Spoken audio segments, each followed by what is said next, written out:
What a worthiness issue is just someone who misunderstands how the laws of the universe work. And so they are not getting what they want, and so they think something's wrong with them. They're just looking for love in all the wrong places.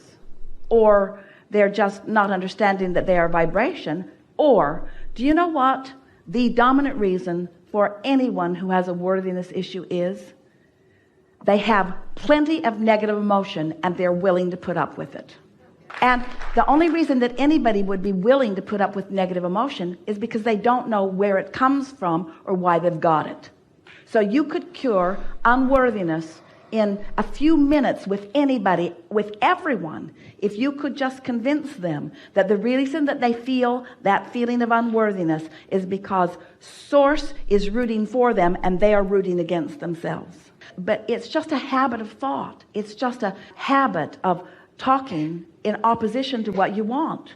That's all that it is. When you talk in opposition to what you want, you hold yourself at vibrational discord. So what you want can't come. And then you make up all kinds of really weird stuff to explain why it isn't coming to you, when there isn't any reason that anything you want isn't coming to you other than the fact that you keep noticing that it isn't coming to you. You can't care that it isn't there. You've got to find a way to feel good even though it isn't there, and then it will be there. If you could see yourself as a transmitter, first you have to accept that this is a vibrational universe and that it is the translation of vibration that is happening. Even when you see something, it's a translation of vibration. So everything is translating vibration.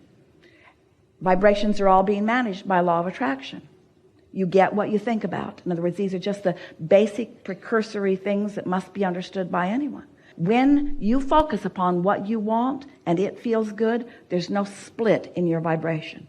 And if you can manage to stay with no split in that vibration just for a little while, manifestations will occur to you. So the way we teach worthiness to people who are having a problem with it is by helping them to find some subject that they don't have a pattern of negative thought about, long enough to get it active in their experience. And then we say, watch for that. The universe is going to bring you evidence of this. And when it comes, acknowledge that you accomplished that. We have some very short questions for you, and they are very easy answers. But the unfolding of these answers within you is going to create within you a vibrational pattern that is going to make it easy for you to understand the things that we will then say. So, do you accept that you are more than this physical body? Do you have some sense that this physical body matters in some way?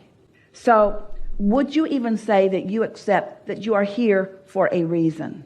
Do you believe that you have some measurable control over your own experience? Do you believe that action is part of that? Do you believe that there is something even also, we won't say more quite yet, something other than action that is responsible for what happens in your experience?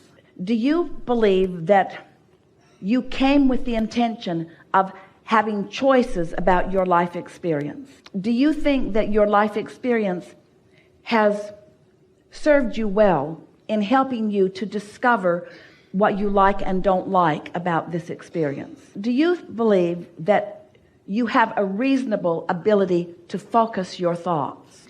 When you focus on something for a little bit of time, can you feel something that we are describing as momentum? Can you feel can you feel momentum? Can you feel the difference between contentment and elation in terms of momentum? Can you feel the difference between frustration and rage? So you can explain momentum through your emotions. Does it feel logical to you that when you focus upon something and have a feeling response to it, that there is some power in that? Can you feel when there's more momentum in a thought and when there is less momentum in a thought?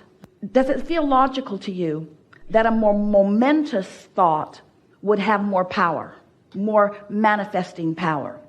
Does it feel logical that it also would have more feeling to it, just manifestation also?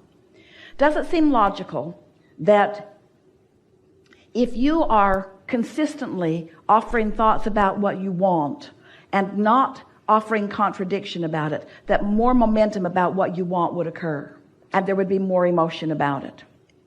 Does it seem logical that if you're focused upon something unwanted and you've been doing it for a while and there's quite a bit of momentum gathered about it, does it seem logical that you could all of a sudden stop thinking that thought? Does it seem logical that you could do it in the earlier subtle stages? Does it seem logical to you that in this evolution of thought, in this evolution of vibration all the way to manifestation, that once something has occurred that you're feeling strong emotion about, does that feel like quite a bit of momentum has happened? So here's vibration and here's the manifestation of emotion phase. Still quite a long way from the car parked in the garage.